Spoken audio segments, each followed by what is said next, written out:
Nice to meet you all. My name is Liron Mendel, and I'm happy to be here with all of you today.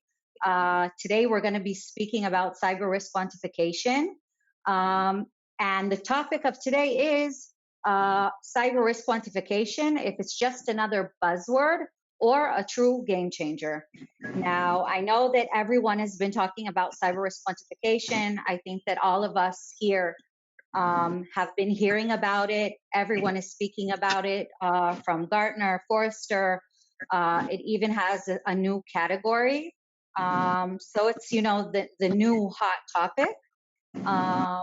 And today we're going to try to, go and dig deep and find out, again, if it's a buzzword or a game changer, and hear, what you guys think. So maybe we can start with the obvious. Or the not so obvious, but what is cyber risk quantification?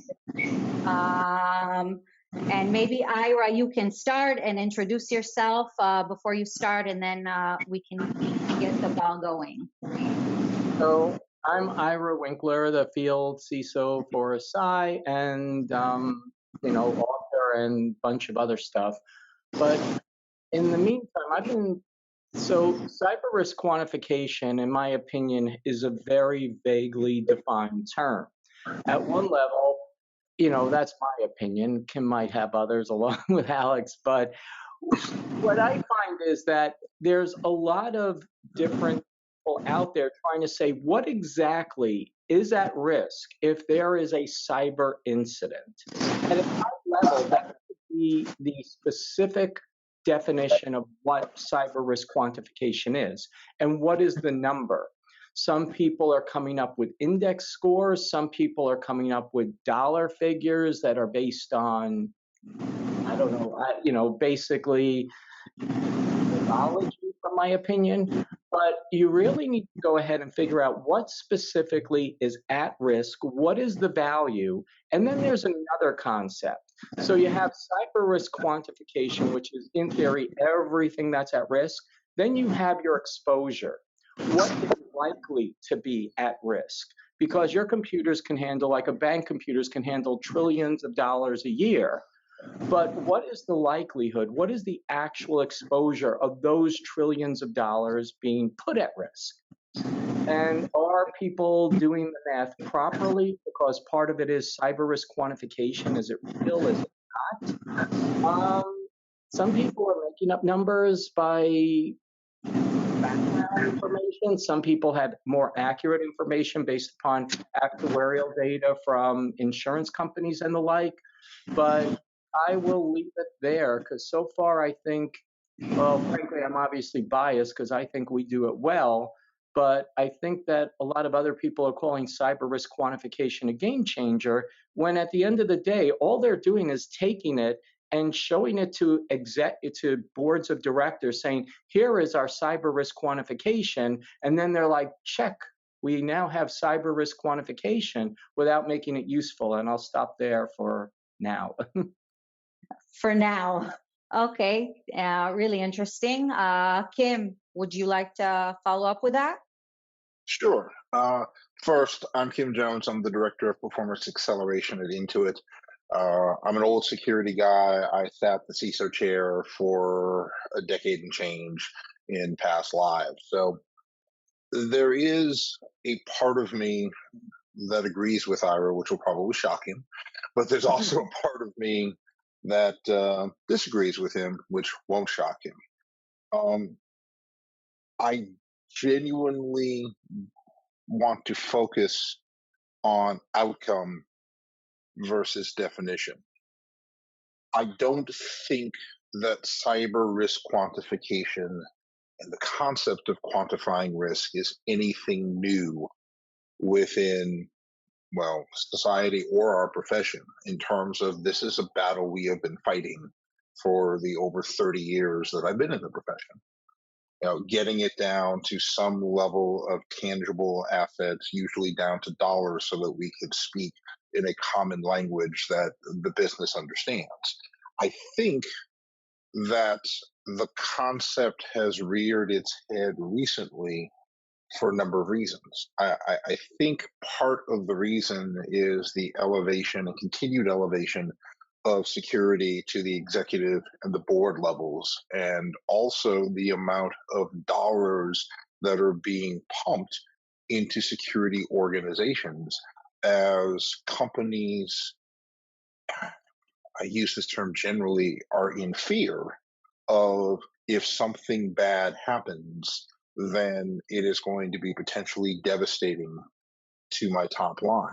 And I just finished Simon Sinek's The Infinite Game, and when we think about infinite versus finite games, we're into this concept of an infinite game. If I choose to enter the arena, has no set rules.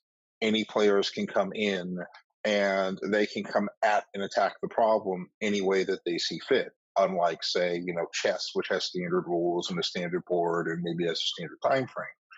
The problem that companies have with cybersecurity is we're playing an infinite game.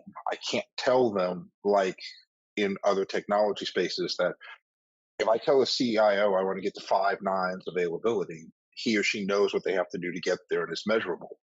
I can't give a CEO, give me this much money and let me do these things, and I will make your security risk go away or achieve a certain level. Yet we're continuing to throw money at the problem, yet we don't have a way to measure in ways that the business understands what the efficacy of that is. So this is an old problem. How do I play an infinite game with a finite amount of resources so that businesses can balance out there? I think it's come back to the forefront given the visibility of cyber and given the visibility of data risk out there and given the elevation of security even further into the boardroom and the concerns around that. Now I'll shut up and punt to you, Alex.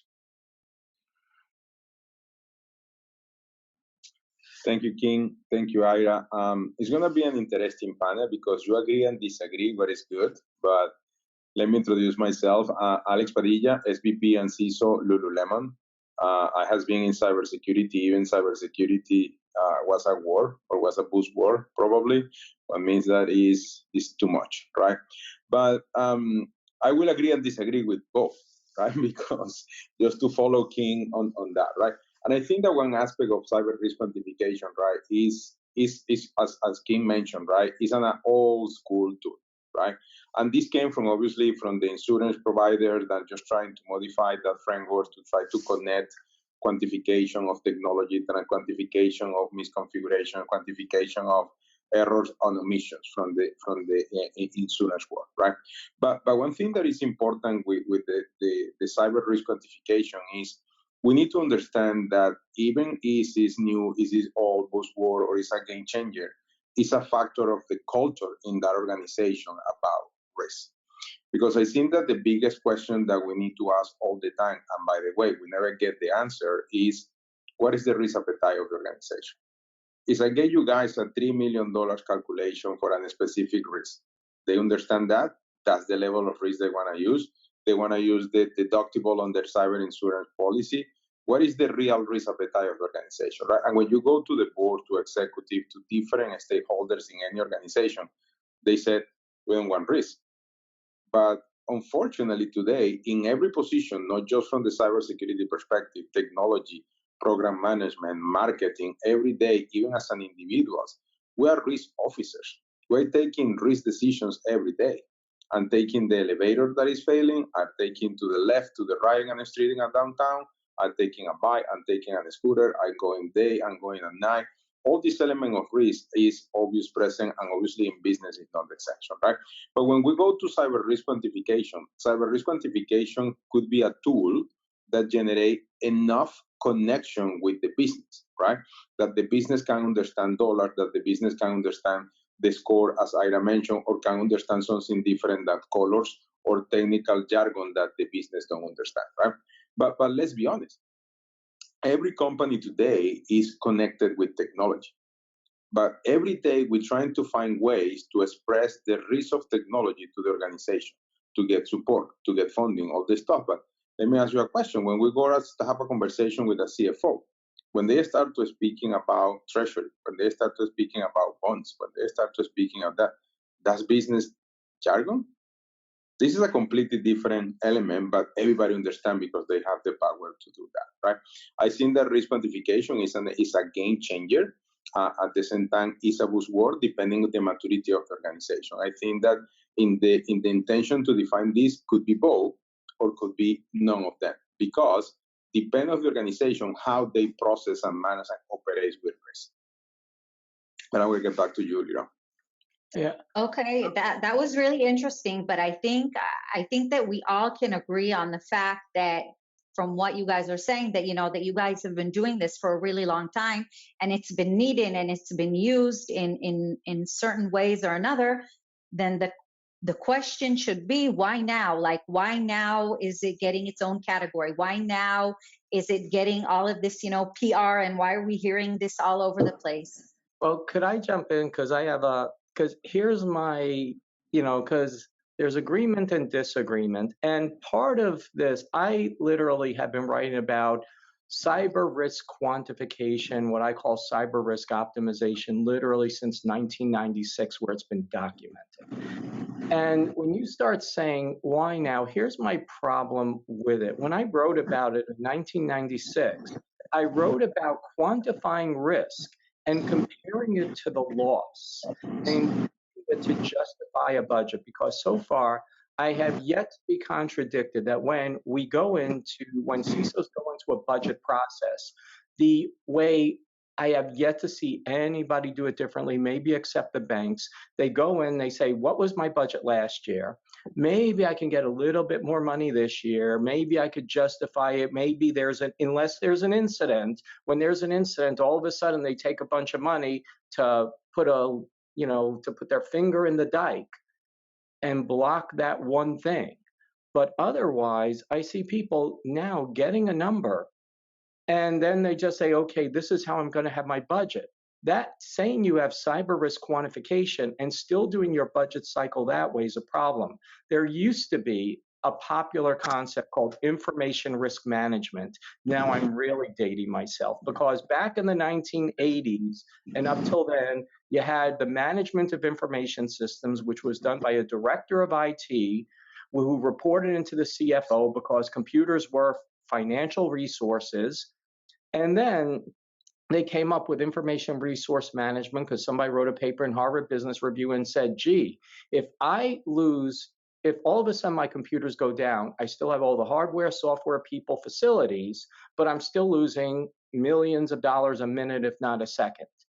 And then they were saying, okay, let's have information is as critical of an asset as money. And that's where the concept of a CIO came to be equivalent of a CFO. And they would say, okay, information is as valuable as money. But yet, when we go to budget for cybersecurity, the common question is not, what is my information worth? The question is, what percentage of the IT budget should IT security be? That's a step back to the 1980s that we are still doing today. That we're basing our budget on the value of computers, not the value of information. And we need to get to the point, maybe cyber risk quantification is a start, because at least hopefully we now know the value of what's theoretically at cyber risk, but that is useless until you start comparing it to what is the cost of countermeasures, which is where my principle of optimization is. Because I believe CRQ, cyber risk quantification, is now being done, frankly, because we have better mathematics, insurance companies, sorry, that's your question, better mathematics, insurance companies starting with, calculating actuary data because they started issuing cyber insurance and so on. So that's why it's become popular. But the reality is, and I'll stop here, that until we actually make that connection to information resource management and stop the nonsense that the budget check and verification is what is the IT budget or what percentage of IT is IT security, we're still no better except to give the board a warm, fuzzy feeling that they have a number from some tool that gives them pretty pictures. Okay, thanks. Kim, what's your take Alex, on it? Why now? I'm going to go last on this one because, Alex, you're the only one of us who's currently sitting the chair, and I would welcome your opinion. I've got some, like Ira, I have some very strong and fixed opinions, but you're the guy who's in the seat, so You're I'd the love to hear moderator, the yours. voice here. Yeah, I will agree with Ira on that statement about budget and all this stuff, right? I think that sometimes we're running desperate with elements to try to get attention from the business, right? And I think that at least from my perspective, right, I think the most proper advice to a board, to an organization is just, let's be honest, absolute security is impossible, right? Because the level of money you will need to invest with the speed of the threats are growing and the technology change and the technology dependencies, that's not going to happen, right? And I think that the fact that sometimes that Ira said, we show that beautiful graph, we put that dollar amount, we are speaking on business terms, we show that we are understanding the business, but is the business really understanding the risk? Is the business that the numbers that we provide when we say, well, but the likelihood is happening, or this event, the loss of frequency, of all these terms that they, I think that at the end, risk quantification is going to be as effective as trustable is the resource that is presenting the quantification to the board or to the company and all this stuff, right? I think that an important element here is risk quantification from the cybersecurity perspective is helping the companies to understand that they need to assess some level of risk, but what they need to really be prepared is for be resilient, to be sure that when something happens, they can minimize the impact pretty quick, because sometimes the risk is so big that you can mitigate it. The cost of the risk to mitigate the risk imply, for example, changing technology debt. That is a huge risk. That is, you're trying to quantify that. Maybe the company to stay back to ground zero, or deploy all the legacy systems again, or changing all the stuff. But I think that risk quantification today is a tool that's being used to support the budget. But be sure that when you use risk quantification to support your requirements of funding are connected with the business priorities. Many times we assume that showing the risk in dollar terms is going to generate funding, but sometimes it's just contradicting the funding, and basically the company just decide, I don't want to fund that project because I don't understand the risk. So I'm going to go back to a term that I think both you, Ira, and you, Alex, mentioned earlier, and that's this concept of risk appetite. The reason I believe that we're seeing a surge in this topic now is as the data-driven economy continues to flourish and grow, we are in a situation where we're seeing more regulatory and legal risk being taken on by businesses. And businesses are now saying, we've got to do something. And we've got to be able to justify our expenses, or in some cases, our lack of expenses within the environment regarding this concept of risk. We're not getting the answers we want from the security team, which is we want to make all of these potential risks go away, which all of us understand we can't. But we're not getting sufficient answers to beat back here in the States, the FTC, the SEC, and all the other regulations that sit around this. So we've gone back and revisited a topic that folks like Ira, folks like myself, I'm sure folks like Alex, have been beating the drum on for over a couple of decades. And the problem is we're only coming at this at one direction. That concept of what is your risk appetite, you, the business, in terms of how much risk you're willing to absorb and take on. The concept of risk appetite statements has existed for decades. I would probably optimistically estimate that only 10% of companies out there have actually bothered to document and write that down. So, I'm shooting against a nebulous target here, and I'm being told to quantify my risk against that target. And we're going to continue to come up with quantification schema and then hope and pray it meets the business's needs, because the business doesn't want to provide those needs first. And again, I've got some opinions as to why not, but that makes the job harder. I genuinely think that we're seeing this topic resurge and get into its heyday because the regulatory framework and the legal risk that exists around there is forcing the issue as companies make decisions, rightfully so, not to turn their security spend into a bottomless well. Really interesting. And since you dipped in the topic, maybe you can elaborate on what are the challenges within cyber risk quantification. Oh, so it's in the biggest challenge in my mind is agreement on valuation of assets, particular data assets. You know, telling the story years ago when I first put a risk number in my first CISO gig, and everyone said, "Oh my God, this guy is falling. This number's too big, etc." I said, "Okay, that's great. This is a math problem. We all understand the equations. Tell me who owns the number and tell me what the calculus is you want me to use." It took 18 months between business leaders, my lawyer, and my CFO to come to agreement as to what that number is.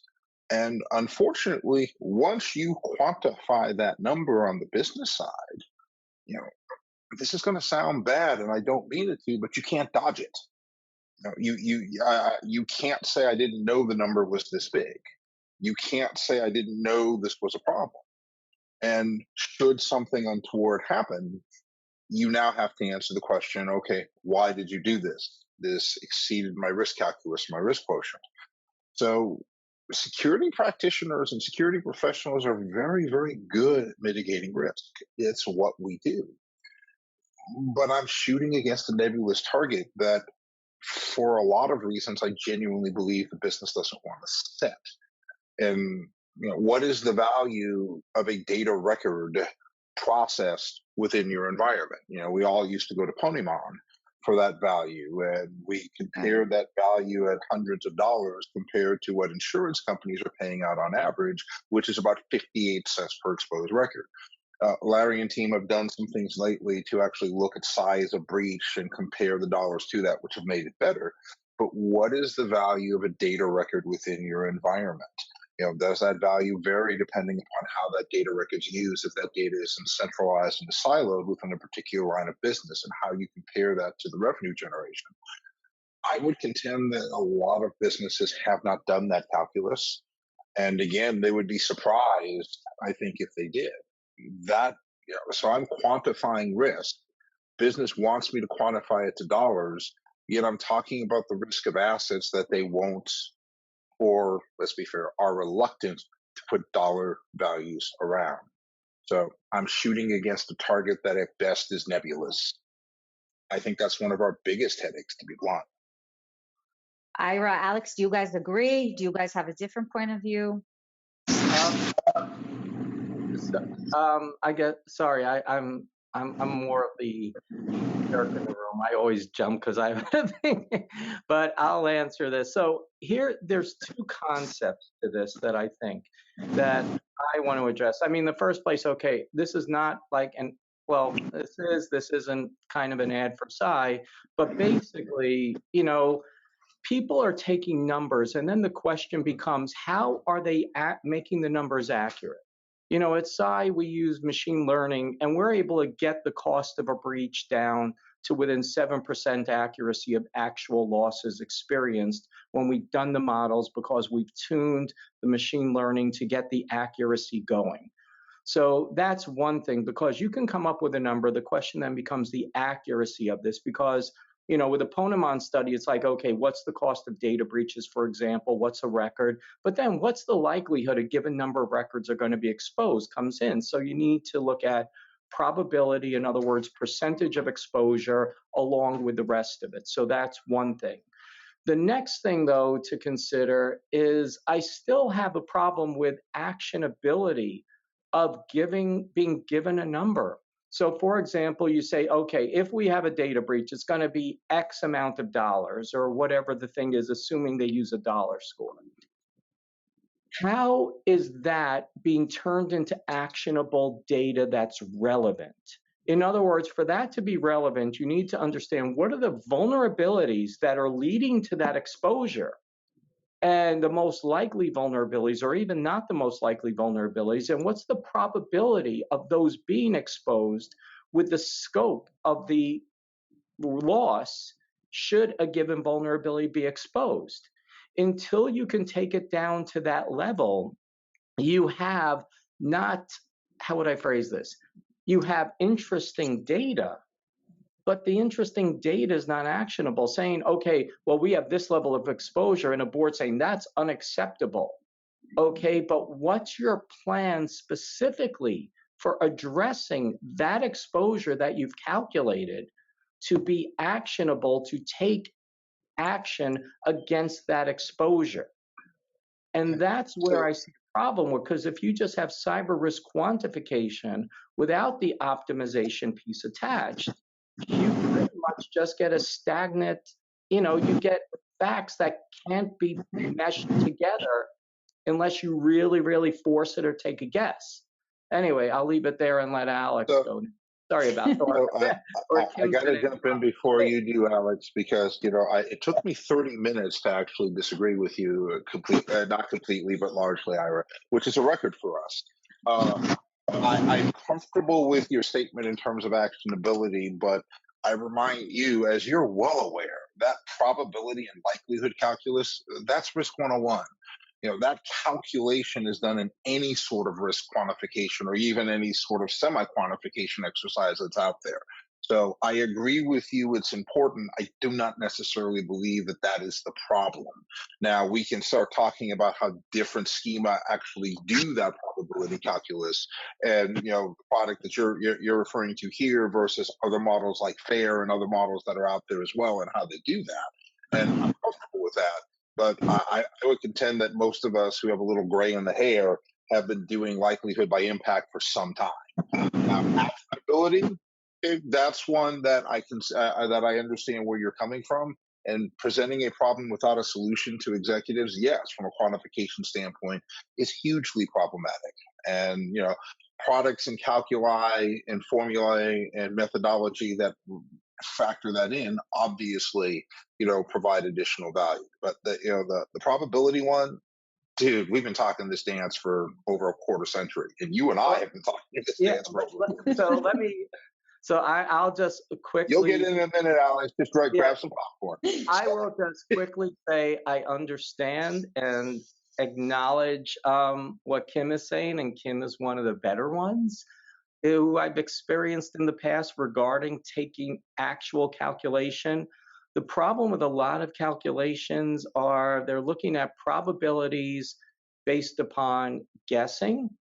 They're looking at, and again, I'm not saying Kim has done this himself, but when I've looked at, again, I've been in large organizations as an executive. I've also been in small as an executive, and also been a consultant much more than been in running programs myself. And unfortunately, I see a lot of people looking at what they're doing, and what you're saying is exactly right, and it's the actionability. Calculating the probabilities and making these guesses without having the actionability is where I'm making the disconnect, where people have come up with a number, but they don't know how to tie the fixes back very well, which is where my issues are. And most of the time, the probabilities of exploitation are guesses. And when they're asked to go back, I mean, Kim, you could correct me if I'm wrong, because you're on the FAIR committee, but a lot of probabilities of exploitation are based on, a knowledgeable assumption as opposed to possible facts. And that's one of the issues. But yeah, I do acknowledge I made an overgeneralization to the extent that I will agree with Kim, and I'll leave it there because we don't want to run over Alex. That's okay. My agreement and shut up.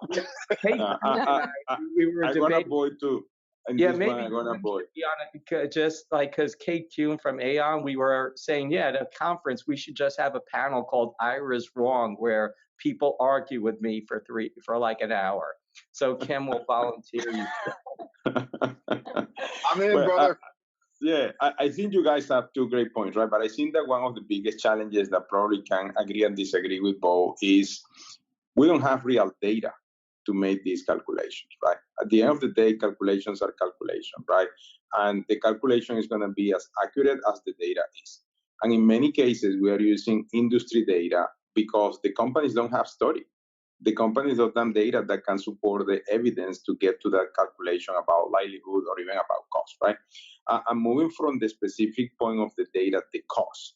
What is the cost of an organization that for a specific record or for a specific element when we are seeing the specific risk for a specific target, for a specific system, right? But this is the real risk we are calculating.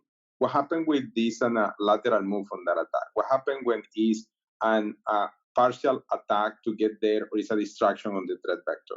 What is the different attack routes that are coming to this specific element, right? And what even is the cost? We have organizations that are using risk quantification and they are under resources or over resources. And all the process in some cases require when you are going to execute a mitigation action, the ones that you are looking for in your approach, Ira, is how many people is really going to work there? How many people is going to be doing the job? How many external work is going to be supported? Is the organization comparing for that? Is so many hiding costs that I think that when we say the X number of dollars with this livelihood or this potential loss, it's just an estimation to start the conversation. Because until the real event don't happen, this is just a conversation like go to the insurance. You say, well, how much is the risk of this building? How much is the risk of this organization, right? It's just numbers that unfortunately organizations don't have today to make an accurate calculation of the risk, an accurate calculation of the cost of that risk. One minor modification to what you said, Alex, and I agree with you completely. It's not that you said that organizations don't have today. It's that organizations are disincentivized to capture and share. Yeah, because we can get to those numbers. You know, I spent some time in a past gig getting to true numbers on cost per incident out there and cost for recovery out there. It takes work. We can get to those numbers. We are collectively disincentivized to get to those numbers, and worse, we're collectively, or businesses are disincentivized to share that data, which is why we don't bother to collect that data. Yeah, and another little challenge with sorry, Ira, before I forget this one, is another little challenge with the risk quantification is our legal team. You don't want to share that. I don't want to have in writing that we know it, that this will be $5, $7, $10 million risk. Because we take a decision based on that information. Putting that in paper is another risk. That means that at the end of the day, it's a completely recursive cycle that we never know when this is going to end. Yep. So here's where I have in just about every other discipline in a company, there's financial calculations of risk. And frankly, shame on the cybersecurity community for this.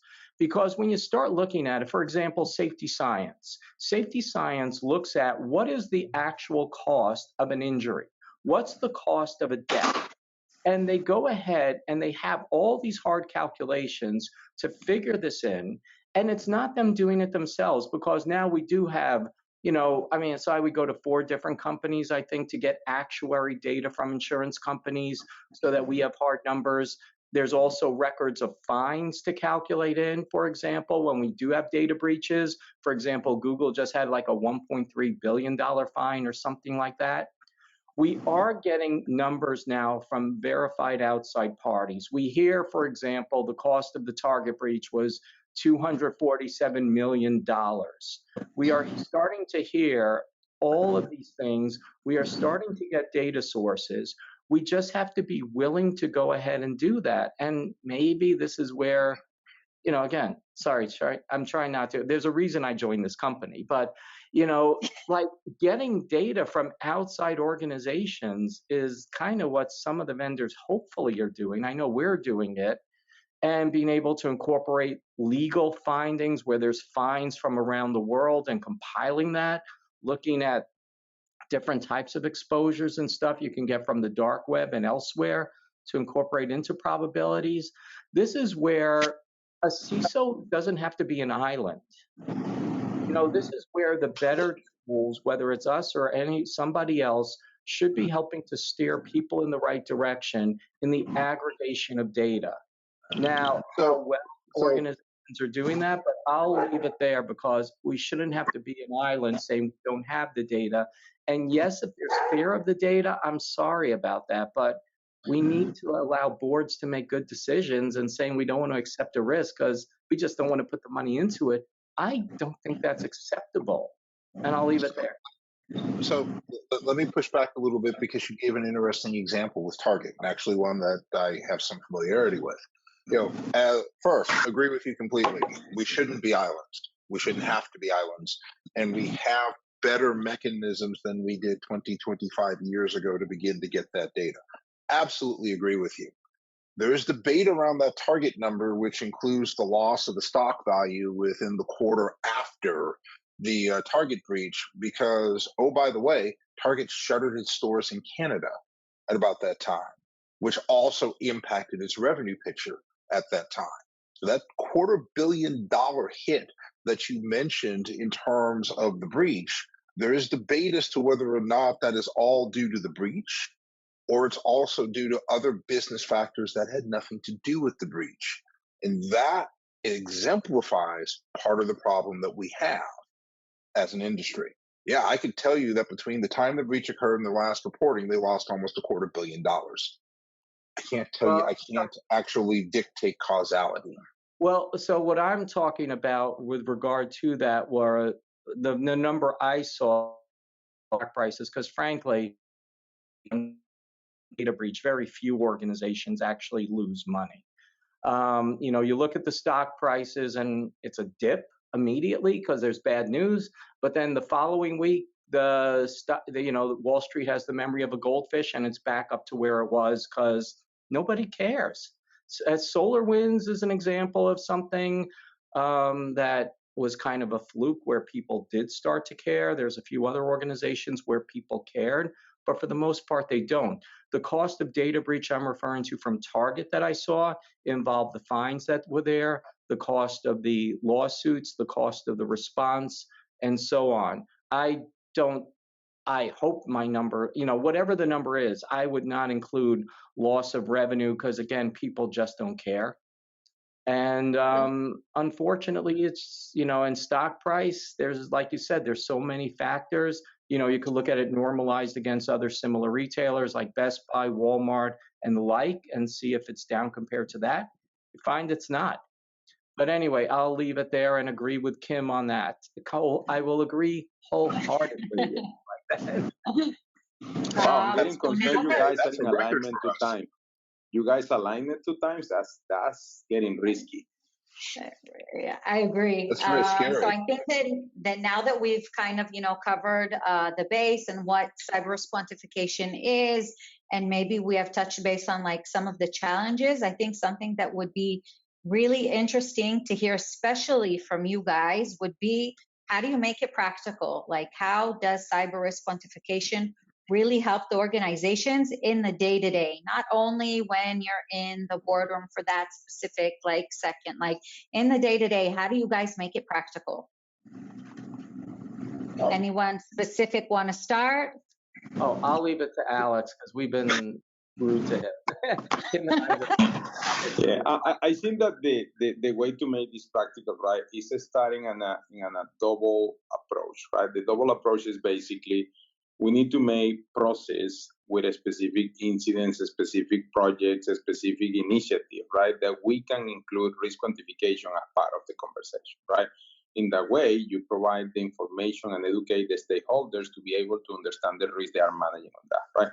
At the same time, we need to do the same and educate at the top, educate executives that they can lead the conversation with their teams, they can do all this stuff, right? But one element that needs to work on both sides to make this simple is we need to optimize the way that we present risk quantification to stakeholders that are not subject matter experts on the risk calculation, right? Because sometimes when we work with all these variables, all these factors, all these scores, all these graphs, that tend to create too much information that can generate questions about the framework, more about the results, right? And I think that the most important piece to make this practical, this needs to be a flexible approach when we really establish a partnership to educate the stakeholders in how risk is going to be used, and understanding that these quantifications are basically to provide a guidance and not a strong number on that. Once the organization have that level of maturity, we'll understand that that risk quantification is going to be like the typical, oh, this is critical, now we need to fix it, right? Just because it's a big number, isn't a slow number, it's not. It's just to understanding that this is just another element to have a reasonable conversation in terms that we can share together in both sides. Okay, great answer. Kim, you want to follow up? I'm in complete agreement. I got nothing. You guys are amazing today. Wow, I have an I'm in shock. I got nothing. I mean, you nailed it, man. So I'll get Ira, I'm waiting for Ira. So I'll get a little bit more prescriptive because, you know, I when I spoke about cyber risk optimization or quantification back in 1996, I just really looked at cyber risk quantification, the actual measurement of what is at risk, as a tool to figure out how to manage your cybersecurity program, how to better target your cybersecurity program. Yes, at a high level, the board needs pretty pictures because all of a sudden everybody asks what's your cyber risk. And if it just checks the box, awesome. That checking the box, I hate to say it, is sometimes more than valuable enough to people.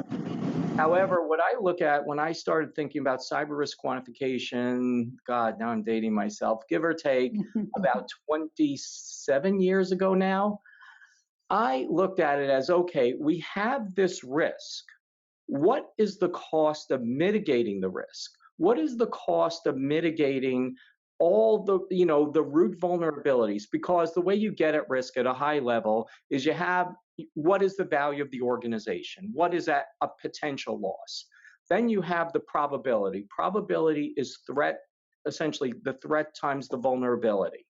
And the threat is who or what's out to get you. The vulnerability is what are you how are you allowing them to get you? And then that's mitigated by countermeasures. So that's at a high level what I call a risk equation, going back to a lot of what, you know, Kim said, and that's how I portrayed it. The problem then becomes, okay, you have a risk. Now you have these vulnerabilities. You're not really going to get rid of the threat, let's face it. You're not going to go out and hunt down terrorists.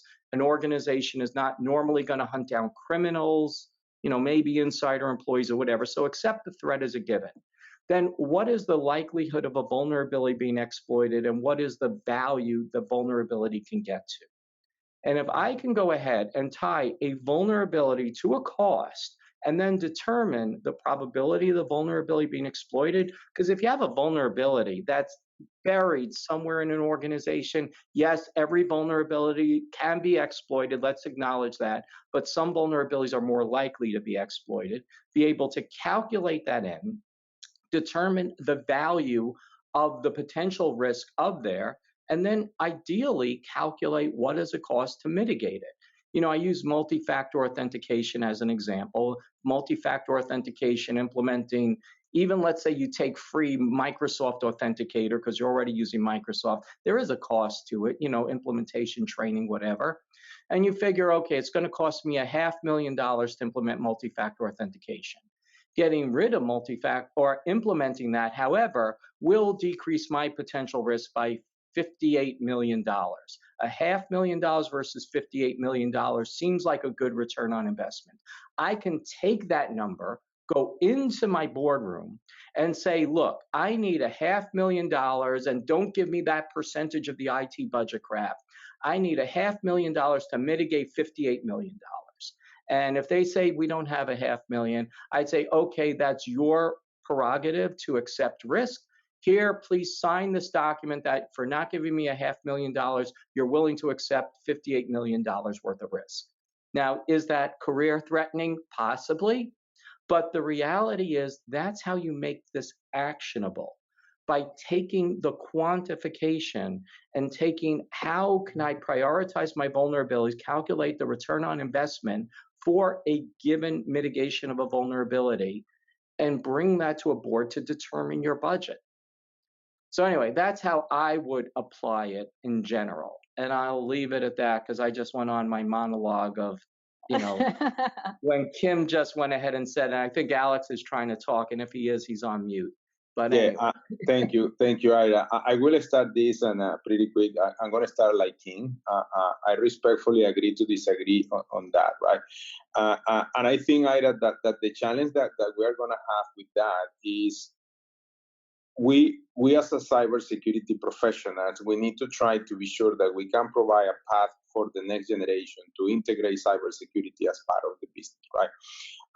And everything you say, yes, is right in the ideal world, but I don't think so that organization today, because the breach fatigue, are really understanding the importance of the risk. And I think that when today we take that prescriptive approach, that is the ideal one, organizations are not prepared. And when you mention this is a career risk, yes, the board will say, thank you so much, Ira. You can have your severance package and enjoy your PTO, because they don't want to be drive in the way that they manage risk, right? I think that we are in a transformational era about the CISOs today or cybersecurity professionals are just creating the path to create cybersecurity as a business enabler team. And today, when we get with this prescriptive approach, depends a lot of the maturity of the organization. And I believe that organizations are ready to get that prescriptive approach, but the great majority of organizations are not prepared for something like that. Your statement on how to do it is right, but I think that we need to find a midterm to get there, but we need to start with something that facilitate to get to that point first. I don't know where we disagree. Because, you know, in the grand scheme of things, I mean, yes, an organization isn't there. I think there's, you know, again, here's where, you know, we haven't discussed machine learning. We haven't discussed, you know, big data, quantum computing. And this is where, you know, sorry, I should say quantum computings are just faster computers. What people don't understand about machine learning is just more advanced statistics that takes advantage of better computing power and things like that. And it's just when you can start taking multiple data sources, doing balancing, not just comparing one factor to another, but balance everything together. This is where, again, starting to integrate machine learning tools. I don't want to use artificial intelligence, that's more of a nebulous term, but machine learning allows people to start to calculate better decisions. And cyber risk quantification, like I said, is a tool as a bridge that's starting to at least get the conversation going. How I'd really like to do, and like you're saying, Alex, is taking this and kind of trying to mature the conversation. By taking, yes, here's your number. The question then becomes, are you just going to let them ruminate on the number? Or are you going to then provide them with potential actions, potential things they can do to mitigate that number? Or I shouldn't say mitigate the risk, but again, optimize the risk. You're never going to get rid of risk. Like, you know, I think Kim said early on, or you said, Alex, we're all risk managers. You know, I even asked that as a question, who's a security professional at conferences? And everybody raises their hands. I go, okay, you're all failures. Because the definition of security is being free from risk, and you'll never be free from risk. The question I'm trying to get at is, how can we make that valuable? And I think we can with available tools. But in some cases, the board is just starting, unfortunately, to ask the question. And we need to, it's my opinion, I'll say my opinion, that we need to give them good cyber risk quantification. And we need to have the second step available now that they're saying that, hey, thank you for your pretty pictures. It's like, good, you're welcome. Now I'd like you to consider this. This isn't a percentage of IT budget. I'd like you to start taking this into account and potentially increasing my budget. And tagging on to something Alex said earlier that I don't want us to gloss over, and that Ira, you added to, this maturity issue here. And Ron, this gets back maybe to the first question you asked. The second question is to why now? I mean, Yeah. Risk quantification provides a mechanism for the business to begin to mature not only its outlook, but its operationalizing of security risk management within the environment. We have the means to provide better data and information at the front end. We have the means to begin to get that information. Now, can we not only make it actionable, but is the business ready to act upon it and begin to look at the problem differently? So this also might be one of the incentives, despite all the negative pieces we talked about earlier. This might be in response to that, to say it's time for us to collectively, as business and technology and security, do what we do. It's time for us to have a more grown-up interaction regarding what we're doing with security, because the interactions we've been having, one could make good argument, have not been as effective as we had hoped. I won't say failing, because I'm always an optimist. You can't be in security and not be an optimist, but they're not having the positive effect that we hoped. And maybe it's time for us to look at the problem holistically differently. The CRQ is going to require all sides of this equation to step up to the plate and say, okay, what do we do now? Well, let me just add, because I mentioned this previously, that every other business discipline inside a mature organization has hard numbers. A COO walks in to a board meeting and reports on factory output. They report on profitability. They report on, whatever the organization does, they report on efficiencies. A CFO walks in, reports on financial efficiencies, reports on investments in different things. Safety science goes in, reports on everything up through whoever they report to in an organization. In cybersecurity, the problem is we have been accepting, everybody says CISOs have to talk business. We talk business with numbers. And the way you do that, because we're not here, let's face it. I was talking to Steve Zalewski. Steve Zalewski, one of the smartest people you'll meet in cybersecurity, next to Kim Jones, of course. But, you find that Steve was saying the other day when I was talking to him, Ira, when I was at Levi Strauss, I was not there to reduce risk. I was there to sell jeans. And at the end of the day, CISOs have to start saying, I do think there's an element of how much money we save, how much we enable, but we need to at least start being able to understand the conversation and have hard numbers on how much money we return and can return back to the organization, just like every other discipline. Everybody says the CISO should be equivalent to the CIO. A CIO has those numbers. Until the CISO can get those numbers, they don't belong there with the CIO, the COO, CFO, or whoever else. I think that that's a really good point, and I feel like we can talk about this for hours. I think you all made really, really interesting and good points. I think we got a lot out of today. We are pretty much out of time. So unless anyone has anything else to add, I want to thank you guys for joining us today, and thanks to our audience for being here today. We have recorded this session, so it'll be available afterwards. And thank you so much for joining me today. Thank you, everyone. Lots of fun. Guys. Thanks so much. Yeah. Bye-bye. Bye. Bye for now.